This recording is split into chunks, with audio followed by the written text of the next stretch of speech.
Ladies and gentlemen, boys and girls, children of all ages, welcome to TheLanCave. I'm Patrick, joined by Owen. Hello! Giving you the gaming news like we do every single week. I didn't get you ready for that one. Well, I think that reminds me of like an old WWF dude. reference, like Children of All. But who was it for? It's for was it DX? It's DX for Road Dogg, Jesse James, and the badass Billy Gunn. Yeah. Degeneration out the DX Outlaws. Yeah. So it was the New Age Outlaws. New Age Outlaws. Man, what's wrong with me? I'm there was DX, and then I think X-Pac and Road Dogg were the that would have been Billy Gunn. Billy Gunn, sorry. Billy Gunn. Yeah, Billy Gunn. So I think whenever it was just them two, I think they were the New Age Outlaws, and then when like Triple H and China and stuff were involved, that was DX. Yeah. So, I mean, they had to do something with Billy Gunn. Like that's a story for another podcast. We talk gaming news here. I just had to throw one off with that one though. We talk gaming news every single week though, and we're kind of in a lull going on right now with the new consoles are out, and what. I'm not any kind of lull, dude. I'm busy. a gaming lull. Gaming news lull. Gaming news lull. I mean, then Cyberpunk came out. I got stuff going. Yeah, then Cyberpunk came out. But like, other than that, there hasn't been a lot of news. But I've been playing a lot of gaming. Like, I haven't been in a lull in that. I've been playing Spider-Man because I platinumed Miles. And since I platinumed Miles, I'm like, I'm gonna go back and I'm gonna play OG Spider-Man. Let's go back. PS4 Spider-Man. I like how this video right here is showing the famous puddles. Did you do that on purpose? I did. After I loaded it, I was like, wait a minute, this has got the puddles in it. So this is the trailer was it after? I think this would be after after E3, right? Let's check. Oh, this isn't yours? Okay. No, it's not mine. So I did grab the famous puddles. This was the E3. This was the E3 gameplay trailer that I was thinking of. No, this isn't mine.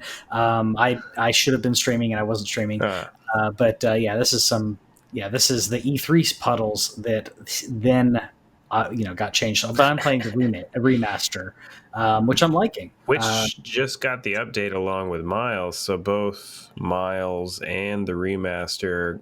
For those who aren't aware, and maybe if you played it during launch and then put it back down or anything like that, or you haven't gotten to the remaster yet, you can now play at 60 frames a second with ray tracing. Now, I actually haven't looked into it to see if it's a full 4K or if they're doing like a 1440 situation, and if they're scaling it that, or if they're doing like 1080 with ray tracing. I haven't seen the specs on that, but I honestly, 60 frames with ray tracing, I think, is the best of both worlds. I think after that, you can kind of no matter what, you're getting HDR as long as you have that capable television or monitor. So don't worry about that.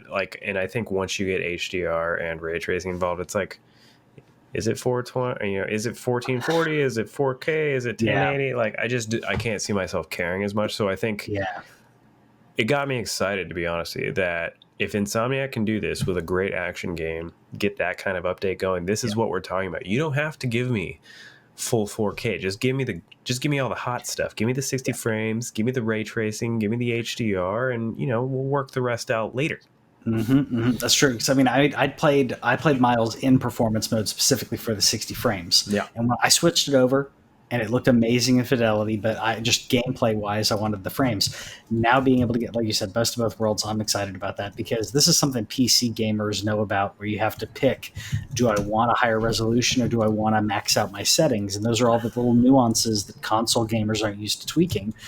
In this case, we're getting like a little smidgen, a little tiny taste of what PCs are used to in regards to adjusting your settings on everything. It's a little lemony. With a hint of just a hint of breaking your console. Yeah, we won't get to it yet, but that's what Cyberpunk's for, is breaking my console. But exactly. We're gonna talk about that soon. What have you been playing, man? So other than some COD, I went back into the PS4 pool because as I mentioned, this game got nominated for Best Narrative. It did not win at the Game Awards. We'll talk about that. But 13 Sentinels, Aegis Rim. I've just been calling it 13 Sentinels, to be honest with you. That works. And this game's a little strange. So first of all, it's definitely Japanese. So if you're not into the anime stuff, they're in high school, as they always are. So if that's not your cup of tea, completely understand. But it's like half tactical RPG, half visual novel. Wrap your mind around that. So literally what we're seeing on screen right now, if you're watching the video, is the tactical RPG stuff. Then they do this cool thing though. They separate it out. You can just play like all the battle stuff and then go to the visual novel stuff. It's not really like intertwined. There is some progress things there where I hit a progress bar where I did like 8 battles back to back, and then it was like, hey, you need to go progress the story before you do more battles, which makes complete sense to me. But it doesn't force you to go like one then the other. So if like the visual novel stuff's your main thing, that can be more what you're doing. The tactical RPG stuff does not look wonderful. Again, if you're looking on the screen, it's a lot of... I'm trying to think of like what's it. I don't know. It reminds me of like if there was a digital version of Battleship. Okay. You know, so like as you're seeing here, like there's the only representations you get of the enemies are these icons, and then if you scroll over them, you do get a picture of what it looks like. So if you're looking at it right now, you're getting a picture of one of my mechs, you know, and then if you mouse over one of the other ones, you see the kaiju, which is what they call all the things that you're fighting. It's cool. It's cool. So I'll say if you're into the high school turned superhero anime stuff like I tend to be, they have something, you know. This doesn't surprise me now playing it why it got a narrative. The narrative's all there's twists and turns. There's like there's like 13 characters that you follow along, and then there's time travel, there's big monsters, there's big robots, there's all kinds of stuff going on there that makes it interesting.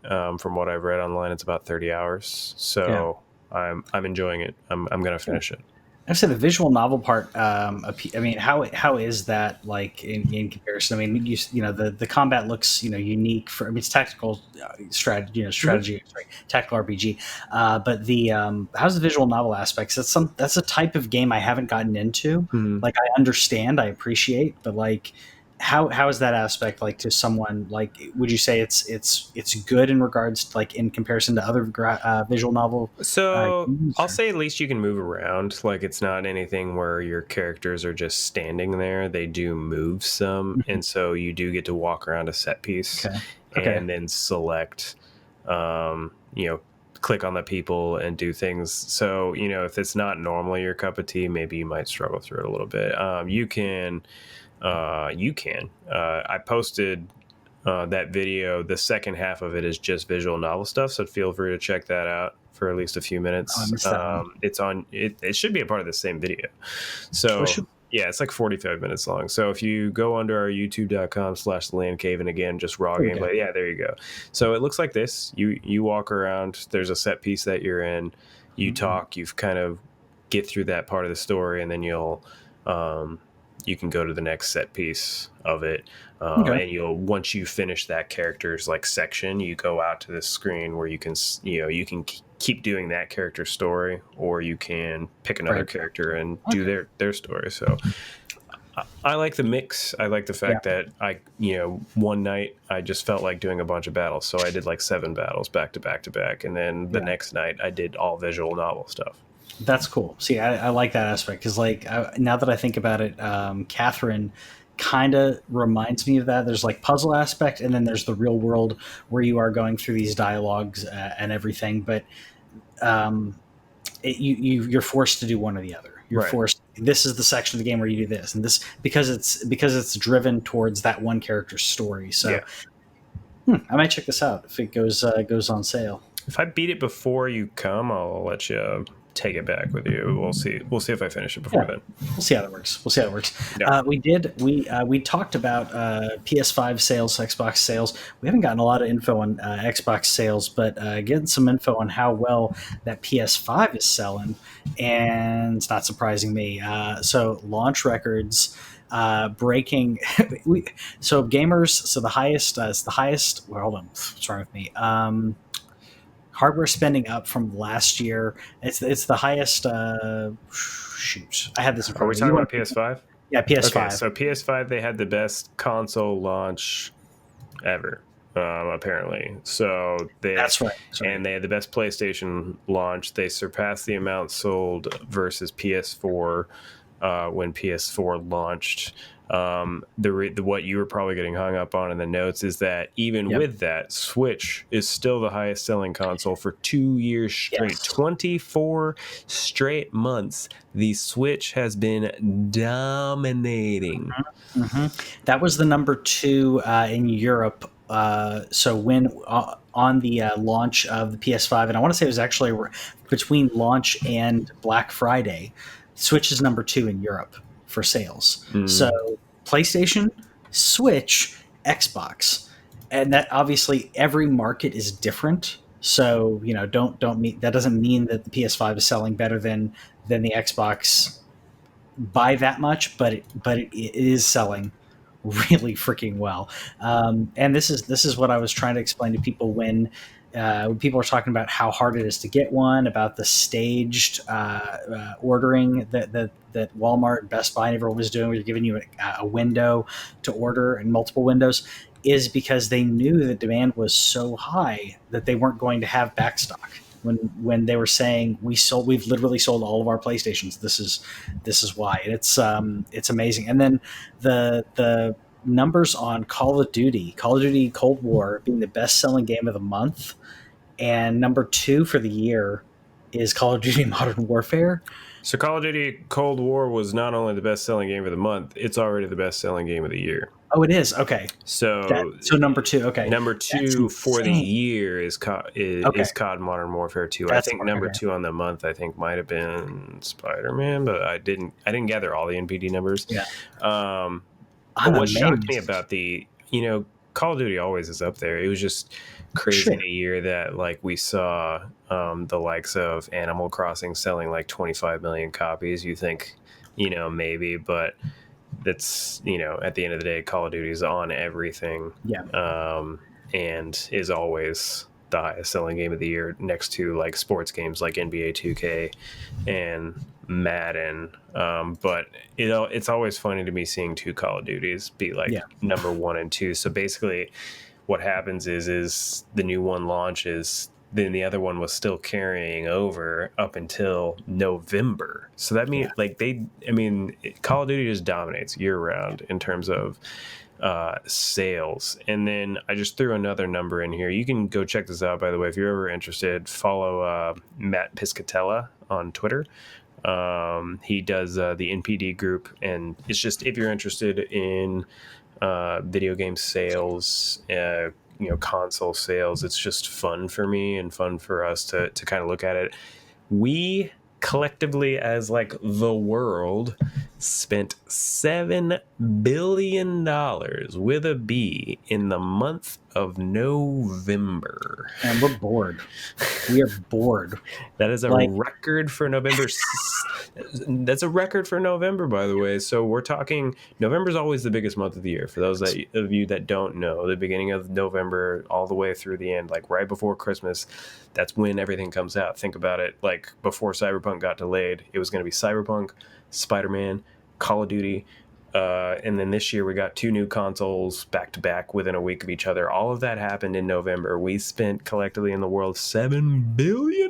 That's insane. Yeah, we're all bored. We gotta have something to do. People are getting a platinum on Netflix at this point. I mean, like literally scrolling through. Like I watched that. I'm watching The West Wing and The Office again before they leave Netflix. That's what I was gonna say. The two greats leaving Netflix. I'm going to Peacock. First 2 seasons, I think. You get on Peacock for free, and then you have to pay for the rest. And then so if you want to rewatch, I don't think they've said where The West Wing is going. I think it's going to HBO. I can see that. Since they had that special on there was the West Wing special that was on HBO Max. So I assume that's where that one's going to be going. I already bought The Office, but I'm still watching it on Netflix just to be like, you guys should have spent a bunch of money. Yeah. I mean, they spent, I can't remember how many million last year to renew Friends and The Office. And it keeps those Netflix subscriptions. Watch the Netflix subscriptions drop. Oh, yeah. Especially now that it's going up another dollar. Yep. I finally canceled my 4K on Netflix. I don't know about you. I went down to the 1080.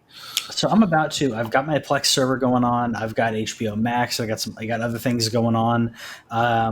So I bought. I mean, I have Friends. I already own it on DVD. I don't own it digitally. But then I ripped the discs, so now I technically own it digitally. But the Netflix interface is smoother than Plex. So I was watching it on Plex, and it was fine. But it's the Netflix. It's not only is it smoother, but you got that skip intro, which saves me a key. That saves me. I mean, I love Friends. And the hit next episode, so you don't have to watch the credits either. It's just boom, you get it on the front and the back. I just watched Friends in its entirety off my Plex, so the amount of times that I've heard "I'll Be There for You" at least the first half of that song over like every single time. You can't skip it. So I will say, if you didn't know, the benefit of you having the DVD versions is that you actually get the extended episodes. Yes. And so they're not every single episode is extended. I can tell you, I can literally on Friends. I can literally be telling you, I've seen Friends so many times straight through years. I spent going season 1 to 10 and then automatically starting back at 1. I can tell you exactly when we get to a point in an episode where it's like, oh, they cut out content. Oh, there's a joke missing there. And like I get why they were cut out, but they were cut out for syndication to get that 22 minutes. So sometimes your episodes are 24 minutes long or sometimes 23 because there's added jokes. So I will say you have the superior like version in at least on most episodes. There are some where it's like, okay, yeah, that joke didn't hit. And then there was a couple of non-PC jokes that definitely, I could see why they got cut from the 22-minute version. Anyways, before we get me going on Friends, because I'm not a fan of Friends. Not a fan. No. So between Friends and The Office, that's what 2 of our heavy rotations. So, I mean that at the same time. I don't watch Netflix for a lot of things. I now am watching so much more in other ways that, I may bump that down to 1080 because that'll save me a couple bucks with the change up. So yeah, that's what I did. And then I will say though, since November 10th, my watching of television has gone down quite a bit, and my gaming has gone up. I don't remember if I mentioned it specifically on the show or if it was in passing to Patrick or not, but I track the amount of games that I play every year. And before the Series X came out, I was in the high 20s. I think I was at like 27, 28. Since Series X and PlayStation 5 launched, I just hit 41 games that I've played. And it's not beaten, by the way. I don't track beaten because I'm past that point in my life where I have to just like finish every single game I play. But I do like being like, I like going through it at the end of the year and being like, hey, I touched that. Hey, I played that. I played some Tetris. I was playing Battlefront in January. I need to check out Tetris. Game Pass, baby. That's what I was gonna say. Game Pass. That's one of the reasons that I justified, getting the Xbox Series X. I had the Xbox One X, but I'm like, you know what? I'm going to get an optimized version of all these games. It's like getting a free upgrade because it is a free upgrade. It's like getting all these games, getting to play these games, and with Game Pass, getting that on CD keys, totally worth it. So you don't got to justify nothing to me. But you can buy whatever you want. That's true. That's true. Obviously, I'm about to buy a new PC that will run this even smoother. I'm excited about that for the show and for everything. But we'll talk about that another time. I'm just excited. I'm excited for 2021. Yeah. This is the second to last episode. I guess we have a New Year's episode we're going to come back with because we'll be out, by the way, next week for Christmas. I'm out the week after Christmas. He's at the week. That's right. I will be here for a New Year's episode just for you guys. Yeah, I'm still here. Maybe I can like FaceTime in or something. Oh wait, you don't have an iPhone anymore. Oh no. But I am excited for 2021. I've already purchased this game, but I'm not gonna play it until February because holy crap, did CD Projekt Red just a little bit. I'm not gonna say they completely s the bed, man, but they shouldn't have launched this game, or they shouldn't have launched this game on PS4 and Xbox. It should have just been PS5. Bingo. And that's the thing that I know they were making that decision. They were saying we have all these players, we have this player base, this huge player base. Do we want to have this as an exclusive game that's only on next gen? And I know Microsoft would probably. I'm wondering if there was some political aspect in that in regards to Microsoft releasing the game, because Microsoft's talking about having games release on Xbox One as well as Xbox Series, so that may have something to do with it. But that's only for first party games, right? What? Or do they say everything? Microsoft's forward compatibility, saying the Xbox One will still play your Xbox Series games. So I'm wondering if there was some type of contractual agreement where CD Projekt Red had to release this on Xbox One and PS4 and could not choose to not release it. So they were in a situation of we release it where it's broken on the old consoles, or we delay it because they couldn't remove it from contractually. They couldn't remove it from the Xbox One. Honestly, what they should have done is just delayed console completely, because what you're playing on PS5 and Series is the PS4 and Xbox One version. Yes. And from what I've seen, while it can and does probably run fine on Series, it's still a lot more broken than it is on PC. And we're talking about on PC, it broke records on PC. It had like it had the highest launch day concurrent players on Steam, over 1 million concurrents on launch day. Obliterated the last game. You have any idea what the last game was? It's another big AAA game. Another big. So it wasn't Assassin's Creed. No. No, it was not from this year. We're talking all time, and it's another company famous for launching buggy games. Skyrim or Fallout? It's Fallout 4. 400,000 versus over 1 million, man. So, and from what I've heard from everybody playing on PC that has a decent card, it's running relatively fine. You have to make some adjustments. You might have to turn off ray tracing here, or run everything on low. But everybody that I've talked to on PC is like, yeah, it's crashed a couple times, but not a big deal. But like everybody that I've talked to on consoles, like, oh yeah, crashes at least once or twice every time I'm playing. Yeah, I saw someone posting saying like that it's great when he plays it, but it's like I think it's crashed every 2 or 3 hours. There was clipping of clothing, and there's compilations that people are already posting of like NPCs that are doing a walk cycle, like walking across the street. I don't know if you've seen that.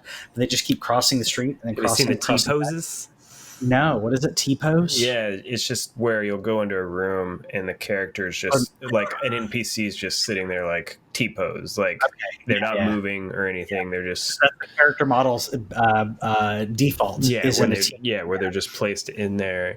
If you have an original console, if you have an OG PS4 or Xbox, don't even bother buying this game, because you won't get it refunded. It's not going to happen.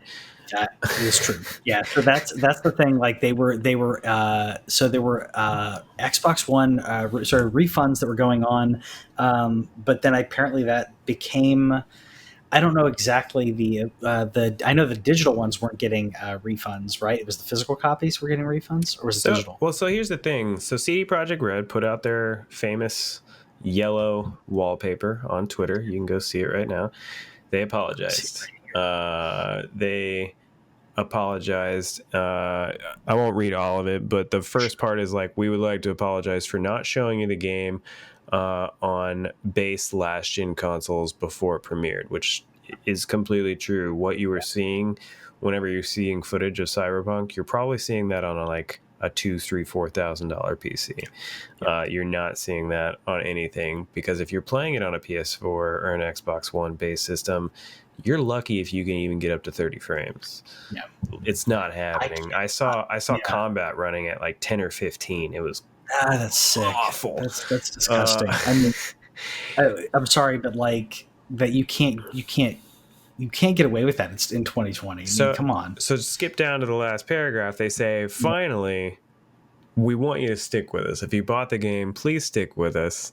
We would appreciate it if you'd give us a chance. If you're not pleased with the game, though, and you don't want to wait for updates, you can try and refund through PSN or Xbox, respectively. Now, I don't know Xbox's refund policies because I've never...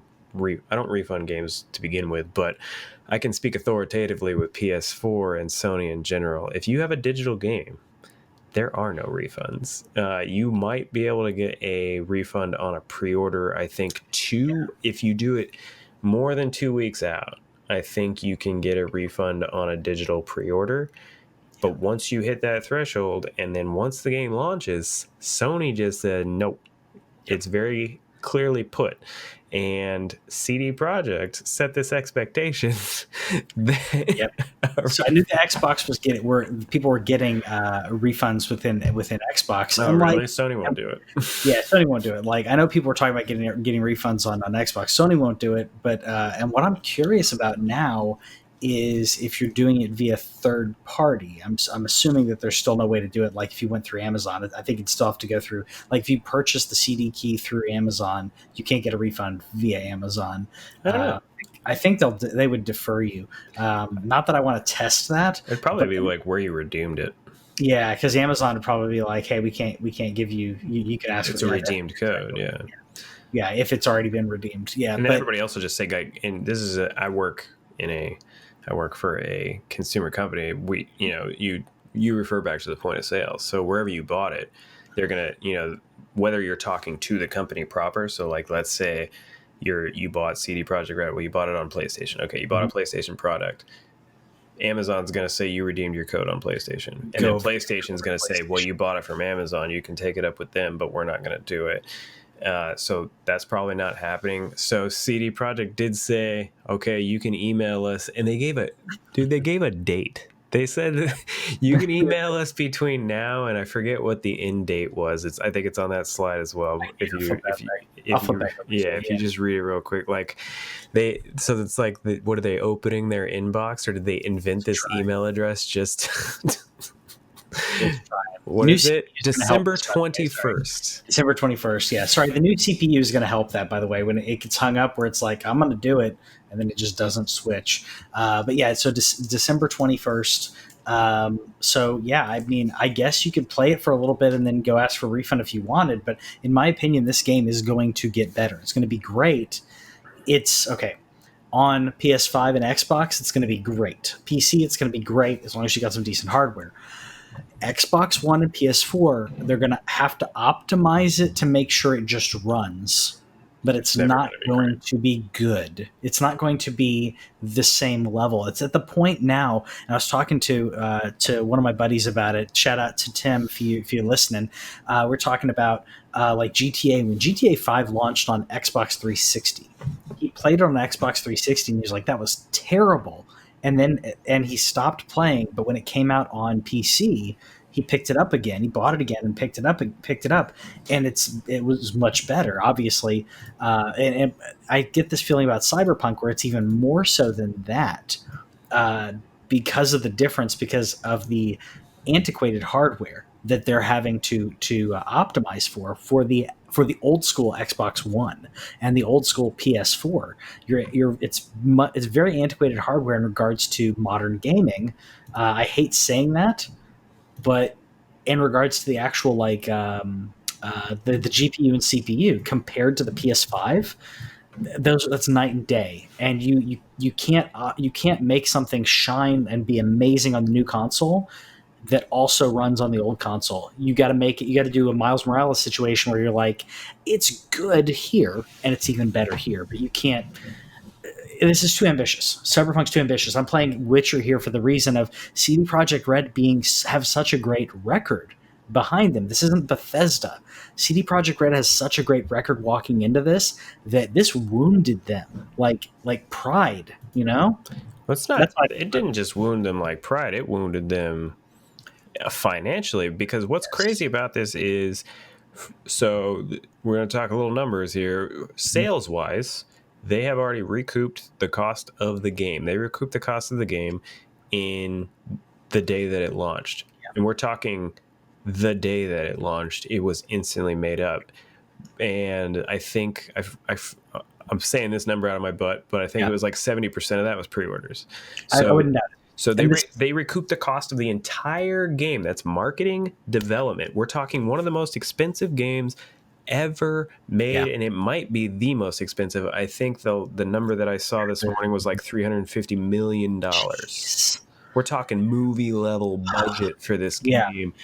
They made that all back. However, because of the PR nightmare, their stock, they are a publicly traded company, not in the United States. They are traded in Poland. I think it was their CEOs, their founders. Their founders have lost $1 billion, $1 billion with a B, in value because of the stock hit that they have taken, which, by the way, if you have the opportunity, I would probably buy some stock in CD Projekt Red because it's going to go back up. But it is going to go back up. That's low. Yeah, exactly. It will go back up because this company has been amazing. As you know, Witcher 3 is a phenomenal game that you can lose yourself in. Cyberpunk has the potential to do that. I know I'm going back to Cyberpunk here, but it has the potential of doing that in regards to being a game with that staying power of a Skyrim, of a Fallout, where people keep playing it. The fact they recouped their money in the first day, if they play their cards well, and this game is played for the next 8 years. Like Witcher 3 came out, was it 5 years ago, 6 years ago, if I'm not mistaken? I'm gonna look it up, but I'm gonna go. I'm thinking 2014. It's like, let's see. Okay, I'm pretty sure it's around that. So you have a game that's still regarded in such a high, and people will still go out and buy it. 2015. So 2015, people are still going out and buying the game. It's not Skyrim levels of like people still playing a game that's that old, but Witcher 3 is still regarded as such a great game and is still being played at that level. Cyberpunk could be bigger than that if they play their cards right. Then now they need to fix the game, fix the PR, and then they get their money back. Yeah, I would say no matter what, like as long as you're playing on an Xbox One X or higher, eventually the game's probably going to be fine. The PS4 Pro, who knows? If you can wait until next gen, I would. So like I said, I bought the game. Best Buy was having a buy two get one sale. I bought Immortals, Phoenix Rising. I bought Assassin's Creed Valhalla, and I bought Cyberpunk. I'm not going to play Cyberpunk until February. On that same slide we posted, they mentioned after the holidays, so they are saying like, hey, go take a break, I guess. Maybe they're not. Maybe they're just trying to say that because they were already having a crunch problem. But they're saying they're going to be releasing a patch in January and another patch in February that they have road mapped out in terms of fixes. I've now decided I'm probably not playing the game until February at the earliest. But I just wanted to own it because I don't think it's going to go on sale because what they've already sold now. Like I said, they've recouped the cost. It's insane to me that you can recoup the cost of your game but still take that major of a financial hit because of stock prices. Like that blows my mind that that's how stock works sometimes. But the game's gonna improve. Is it gonna be everything that CD Projekt promised? I doubt it, dude. No, I don't think so. I don't think it's gonna be what's his name, Molyneux levels of over promising like Fable. but yeah, I don't think it's going to be able to do everything. But at the same time, it's ambitious, and the modding community. That's what I'm here for, to see the modding community and see what the heck they do with this game. So Because that's going to be dope. I can't what's wait funny is, and you can probably look into this if you end up getting it on PC, especially since you're getting a new one. Possibly, yeah. There's a thing on Reddit that somebody posted on GitHub for a fix that unlocks the NVRAM of your GPU, so that you can, like, for some reason it just doesn't utilize your GPU like it should. So a buddy of mine, I think he's running a 2080. Okay. He is now able, after using this GitHub thing, he's at 75 frames with ray tracing. That's impressive. There you go. Like, what are you gonna do? Yeah. And yeah, I mean, and I'll probably talk about the rig later on, like in another episode, like, or I may do something specific on it because I'm excited about it. But I'll probably do it when I upgrade the PC, because it's got some really good bones to it. But I'll probably get a 3080 to pop that in there. If I get a 3080 and play Cyberpunk on this new PC, I think that's going to be amazing. I will say, people have sent articles about this. Stadia is looking amazing playing this game because it's playing on their hardware. As long as you got a really good connection, Stadia is playing this really well. It's stable. The graphics look good. But I'll say, if you're playing with a 3080 or 3090, it's probably going to look a little better, more consistent, because of that. But so we don't normally talk about Stadia much anymore since it failed, but basically there was a deal going on where you could buy the controller, the dongle together, I think, and you could get a discount on it. So me and Patrick already own it because we owned it day one because we're suckers like that. But they had a deal I got a where you Chromecast out of it. Yeah, I have been using my Chromecast. Yeah. But basically there was a discount going on. They ended the promotion early because demand is so high for people playing Cyberpunk. Freaking Google, like, you're just the one time you have to cash in, like, this is probably the most Stadia is ever going to get played. And you ended your promo early because you're making too much money. Oh, supply and demand. They were like, oh shoot, we're not going to be able to keep up with this. They'll run out of them. They don't want to be in that situation. I haven't heard one bad thing about Cyberpunk on Stadia. Me either. The only problems I've heard have been with people and their internet connections. Yeah, sure. Yeah, which obviously that's not Stadia. That's your internet connection. Like, I say you, it's not you. It's your internet connection. ISPs suck. But what was I going to say? Was going to talk about something. PC, Cyberpunk. Anyways, I'm going to play it in like April or whatever. I will say that with not only is Stadia not done well, I mean, they're hemorrhaging money. I mean, Google can just keep losing money. They don't, at one point they're going to have to, put a plug in it in one way or another. But I think with the xCloud, with the new movements that Microsoft is doing, that's going to put the nail in Stadia's coffin. I mean, Stadia did not do well at launch. The prices suck. And if xCloud is a couple more dollars a month, or is included with Game Pass, this is over. Game Pass Ultimate. It's Game Pass Ultimate. Yeah, like, this is over. Like, if I can play on a browser, and I can play that, and I guess, and I've said before, if they have an app, or if sorry, this is apparently I thought that was a full trailer, so I'm gonna rewind that. If they have an app, I steal footage. It happens. I have to steal trailers. But yeah, so if they have an app that goes on a PC or a dongle, it's completely over, because that's one thing that Chromecast allows you to do, at least. Like, I'm about to take a trip to Texas. I'll take a road trip. I'm going to bring the Chromecast, and if the Airbnb that we're staying in, I can pop the Chromecast in there at the in-laws' house, pop the Chromecast in their TV, and just leave it in the guest room TV, and I have access to whatever. If they have a dongle or an app for smart TVs, it's over, because then any smart TV then becomes an Xbox at that point, if you just have a Game Pass Ultimate. So Yeah, I'm sorry. I have a friend of mine who actually the guy I'm buying the PC from absolutely loves Stadia. Plays on Stadia, Yeah. but Google's going to have to do something. Well, I mean, Amazon is Price. coming up there too with Luna. That's right. Like they have what I originally thought was super cool, and I haven't got to try Luna yet. I did try and join the beta, but I haven't got that email. But they did it where you could subscribe to channels, where it's like the RPG channel and the That's Ubisoft right. channel or whatever it is. Yeah. So they already have that going for them too. I think that if Google doesn't adapt, then yeah, it's gonna. Honestly, I just hope they sell their tech or lease it out to PlayStation or something to make PlayStation Now more stable. That'd be cool. Because Now it's fine. It's just not. Yeah, good. I need to go back and test it. I have not tried PlayStation Now in years, so I need to go back and activate it for a month. I might try a trial sometime. Yeah, I've already did a trial, so I don't think I need to trial again. But the fact that Microsoft figured out a way around iOS to where we're expecting it to come through the browsers in 2021, you can Bluetooth your controller.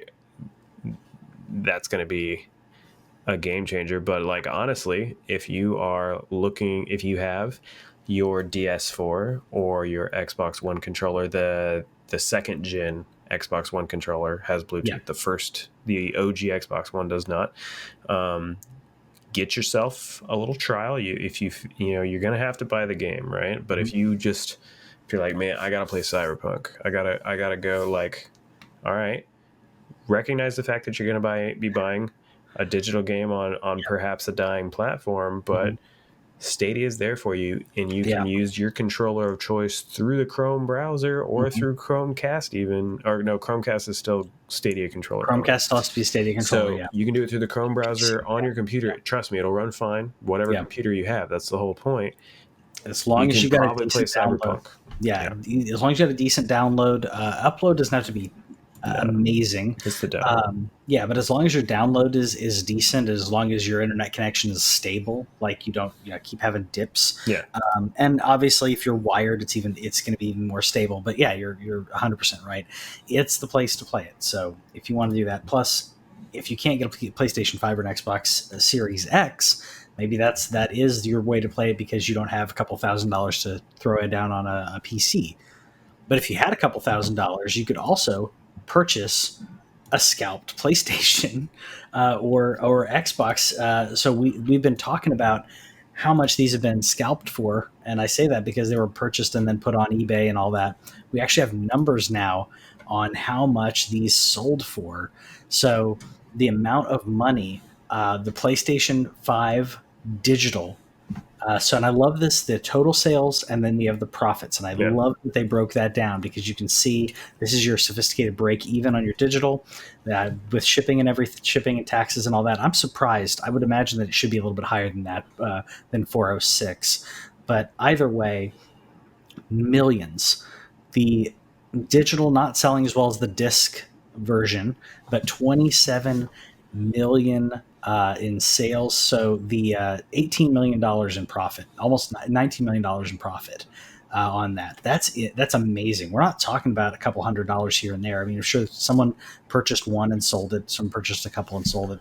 This is massive reselling on a scale that, that I don't think we've seen before. I feel like I'm grandiose in saying that, but this is insane. What's crazy is, and I didn't get to pop this article in there because I literally just came across it while we were talking. So as a result of scalping, PlayStation 5, specifically, I don't have Xbox because they're never going to release those numbers, trust me. But PlayStation 5 software sales in Japan, we don't have worldwide or anything, but they've sold 213,000 PS5s in Japan. And their top 3 games, Spider-Man, Demon Souls, and whatever, some third party, let's assume it's Valhalla or something, 63,000 units. 213,000 PS5s have been sold, only 63,000 games. Yep. So there's also a software problem. Like Sony and Xbox, they got to figure this out because just as a comparable here, The Switch sold 500,000 units in its first month. I think this is still Japan that we're talking about. Sold 500,000 units in its first month and sold 509,000 games. So you're talking about right there and right there, right? There was still some scalping being sold, but this is staggering. Like the amount of scalping that's going on with PlayStation and presumably Xbox is ridiculous. And the Xbox numbers weren't near as high. In regards to profit margins and everything, but we're talking about around $10 million in profits for the Xbox Series S and Series X. Again, the Series X dominating this one, but the amount of games. Because at first you could say, oh well, they purchased the console and it's an upgrade because they have an existing console.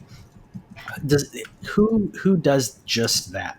Goes out and gets the new hotness the first day, the first week that it comes out, and does not get Demon's Souls or Miles Morales or something new. There were multiple new games that launched that the same day. You're gonna grab a game with the console. No one's gonna buy just the console and then go, I'll just play my PS4 games on this for a year. So you're exactly right. They're gonna go hand in hand. And I know that like this incentivizes Sony and Xbox to figure it out too. So I'll even say today, and if you're still trying, Wario 64, and I'm gonna do a rare cuss on our podcast. We keep it clean, but cheap ass gamer. 2 pages that you should definitely follow for links. So Sony had a direct link today, and to attempt to subvert scalpers instead of being a line. So like me and Patrick had to sit in lines. I sat in one on the Sony Direct to get my buddy a PS5.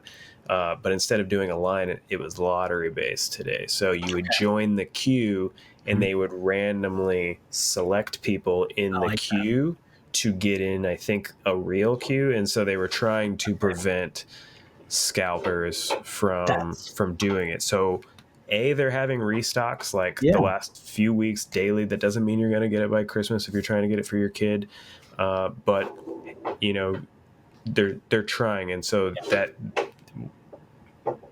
I think it incentivizes them to try and figure it out. And then I think the thing that really sucks is that I think that they would have gone more physically based. They would have been shipping them to your Walmarts, your Targets, your GameStops if it wasn't for COVID. And they still are. They're just not doing it in as high a number. I think I think that these launches alone make that case for brick and mortar still existing until they figure out how to prevent scalpers online.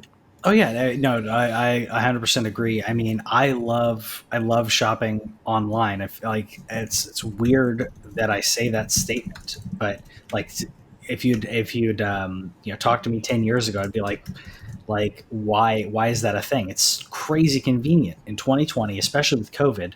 Everything, groceries, food. I can get anything delivered that I want. I can be the ultimate slob. But at the same time, it allows for this type of action. So there are people who are like, like we mentioned the bots, and there's a company, or not a company. There's a collective, a group that specifically was like, yeah, we'll get you, help you set up a bot or whatever. That kind of crap is destroying it for the average person. And Whitney and I actually just watched Jingle All the Way last night because we're watching our Christmas movies, and she wanted to watch Jingle All the Way. She it's a bad movie, but most Christmas movies funny. but it's funny in how bad it is. And she wanted to watch it, and the whole time I'm like, I go between the nostalgia of, oh my God, these toys in this movie, because like in the background, there's like amazing X-Men toys and stuff. I go between like the nostalgia of loving the movie, like being an Arnold fan, and then every now and then going, shit, there are people like this right now trying to get a PS5 who are like storming like and yelling at, and when they're belittling him when he's saying he's trying to get a Turbo Man doll, and the retail workers are just laughing in his face. I'm like, that's every GameStop employee right now. Hey, you got that PS5? Yeah, sure. Yeah. Well, Yeah. and to tie that in with our office talks earlier, there's the one episode where Dwight talks about how he does consumer research to figure out what the most popular toy is going to be that year. Goes around all the stores, buys them up, and then basically Craigslists it out and makes them pay like a 300, like a 400% micro. Yeah. That's exactly right. It's like people did that back in the day, but the internet allows for it to be done on a level that that has never been seen before. And I even throw in there, like, as we're not as much PC guys, but the Nvidia sales on this are similar because it's not just the consoles. We talk more about the consoles because I think console gaming is a little more approachable, and we're basically console gamers when we zoom in a little bit on this one. Same thing. I mean, not quite as much in profits, but still sizable. That's that's the AMD ones. I thought it was Nvidia, but still making a lot of money. Nvidia's was even higher than that. I just didn't have it ready for me, but still making millions. That's the reason people can't get these items, is because people are price gouging. This is like the worst time to do that. Like in 2020, when people are just trying to find some semblance of hope and in their lives, don't do that. Robert helped me out, friend of the show, number one fan of podcasts. Robert helped me out because mine was delayed, and I paid it forward, and I paid it forward with another Xbox as well. So I've homed 2 Xboxes to people who could not get them, who were trying to get them. I couldn't get them. Xboxes. They were probably scared. They didn't know if somebody was going to love them. You found them. Well, did you do home tests first? Did you take the Xbox over to make sure that it was comfortable and make sure that they were going to treat it well? Did you check for dust? Were they clean? I did. I did. I'm not gonna talk about it. Very different experiences between the two, because one of the people, one was someone I didn't know as well as I knew the other. So it's a very different approach in the two. Plus it's COVID, so it's like, hey, I'm not touching you, you're not touching me. I'm putting this down here, and I feel like a lot of interactions now, being this far into 2020 and almost rounded the corner on 2020, like a lot of normal interactions are weird. Like, went through the drive-through and the person accidentally touched my hand, like when I handed them like my card, and immediately I recoiled and I felt like a terrible person.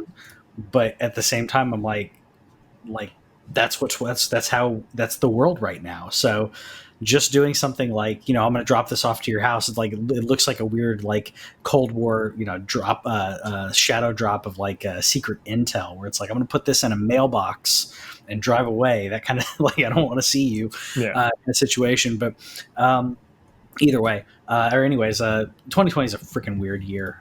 And it's not going to be till, I think, spring, late spring is when you're going to be able to actually walk. When do you think you'll actually be able to walk in and buy a PlayStation? Like, if you're like, summer, I think you should get a PlayStation. Summer. I was thinking late spring, early summer.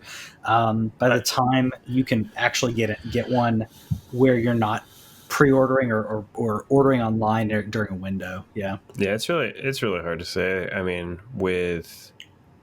in 2017 when I got my Switch, I got lucky. Like, some stuff had gone down, and we were just doing, similarly to this year, where we, one of the things that I do too when I'm down is I go shopping. I went into a GameStop. I was like, hey, you got any Switches? And she was like, I just opened a box. You want one? And I was like, all right. That was 3 months after it launched. And so if it was similar, that was hard to get. Yeah. Yeah. So if it was similar, but it's just, I don't think it's similar. I think that I honestly, I wouldn't, if I was them, I just don't know if I'm sending all my consoles to all these stores right now, whenever I can just do the direct line like they have been. I think that there's something to that, but they're also just like, how do we select where to send all these consoles to? What do we do? I don't know. So I'm saying, I say summer is just when you'll be able to get a PS5. Probably sooner on the Xbox. This isn't a diss on Xbox. It's just so far the demand seems to be higher on PlayStation 5s until It's because of the exclusives. I mean, yeah, it really. when Halo I mean, comes out, that might change.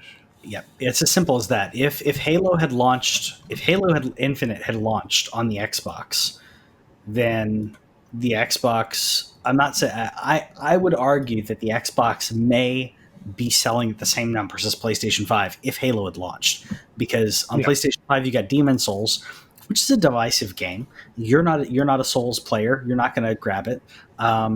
Spider-Man, I'd say Spider-Man is an easy buy for quite a few people. Yeah, Call of Duty, and Assassin's Creed. But Call of Duty and Assassin's Creed are on either, so you don't have. Yeah, sorry. That's my long. We said that it wasn't going to happen. I was like, all right, I'm going to curtail myself. I have a game, I have a launch game, and then nope. No. Got Yakuza.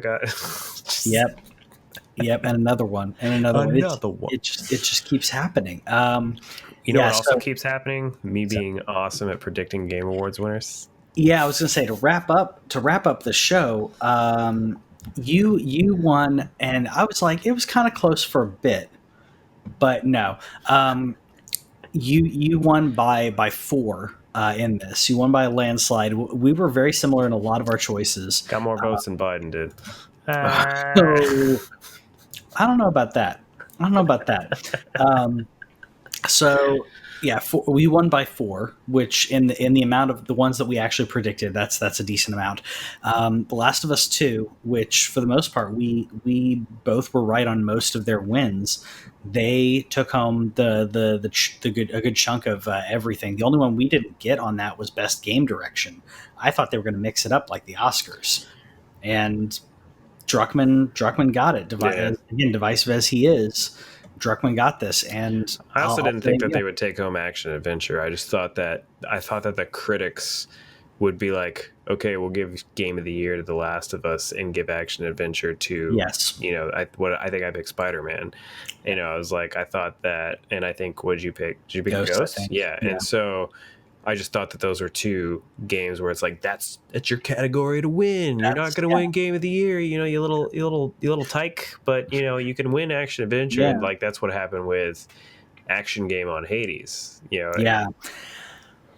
And I'm going to buy Hades now. So I'm buying that before I go down to Houston. I'm going to buy it. So it was already on my list of like, I would probably like this game. A lot of the people that tend to like games that I like have said that they really enjoy the game. Mm. And the fact that it won Best Indie was like, okay, that's cool. But Best Action Game as well. That really surprised me. It's for it to win both of those. I was floored. So I'm gonna have to get it. And then your feel good story, we didn't include it on this list in the document, but Among Us beat Call of Duty for best multiplayer and best mobile game. Among Us beat Call of Duty 2 times, ladies and gentlemen. We're talking about a game that was made by 3 people, and then when it blew up this year because of COVID, they hired a 4th person.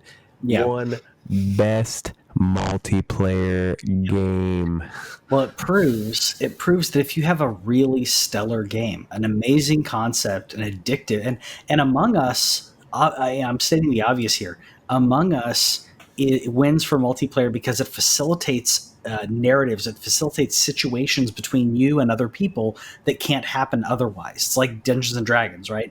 You're playing D&D and you have this unique experience, this amazing experience that you've collectively had with your friends. Among Us is doing that. Among Us is doing that with people who are friends, people who are complete strangers, and it's amazing. If you haven't watched those Acceptance Speeches, I totally encourage everybody. It was definitely emotional because that game flopped when it came out. It did not come out this year. It exploded this year because of the situation where everybody's online and in Discords and stuff talking, and it becomes this game that's like super fun to play with people. I don't recommend really playing it with people you don't know unless it's like, again, you have to be in that voice chat. If you're not in the voice chat with people, it's not worth playing. But very emotional moment for those 4 individuals. Congratulations to them for beating the highest money making game of the year, by the way. Like the amount of money that Call of Duty has pulled in this last year with Warzone and mobile, they made several $billions this year, and Among Us beat them at the Game Awards for best multiplayer. It's super cool. But my highlight, I texted Patrick during this. Patrick wasn't watching at the time, because this is what I project. I predicted this game several months ago during another Xbox event. It did not happen. I was disappointed, but perfect. Dark, baby. So happy. Yeah, you predicted this. It was just waiting. We were just waiting to get this. And actually, I was about to Easter egg that we were talking about multiplayer, because I was going to talk about GoldenEye being one of the greatest games and greatest special multiplayer games of all time. But Perfect Dark being the next game that Rare did with that engine was remarkable. And getting the next Perfect Dark, or a reboot of Perfect Dark, I don't know what we're going to get. It's not a remaster though. That's a new game from their quadruple A studio. Yeah, which I still don't know what that means. If that means that someone gets an extra bonus somewhere, I don't know what that means. Because is quadruple A triple A that is an exclusive? So that is that your extra A for exclusive. So you have a triple A budget, and then you have the we used to just call it first party, but I guess I don't know if that's what they're calling it, but I'm crazy excited about it. There's a lot of nostalgia to this, but there's a lot of possibilities within the Perfect Dark storyline and universe and technology and everything. I think that'd be really cool. We haven't seen Joanna Dark in 17 years or something. That sounds accurate, since Perfect Dark Zero. Yeah. So we haven't. It's. I think 2003 sounds right. I think it's around that. I just pulled that right out. But this is a game that I absolutely loved. I played a lot of GoldenEye.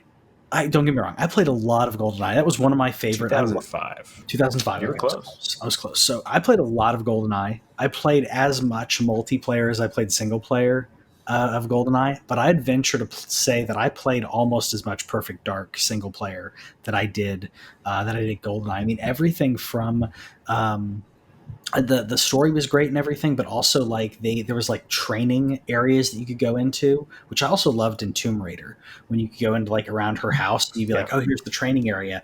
I absolutely love that, going around Lara Croft's manor. But Perfect Dark had a training facility and things like that were in a game that were never in games back in that day.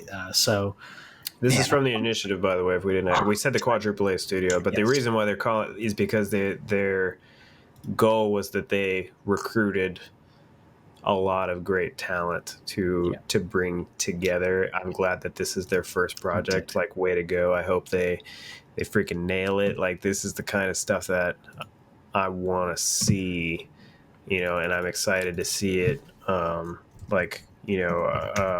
assuming the initiative is Microsoft, isn't it? It's Microsoft. Yeah. So you can double check that. Yeah. Like, hang on to your.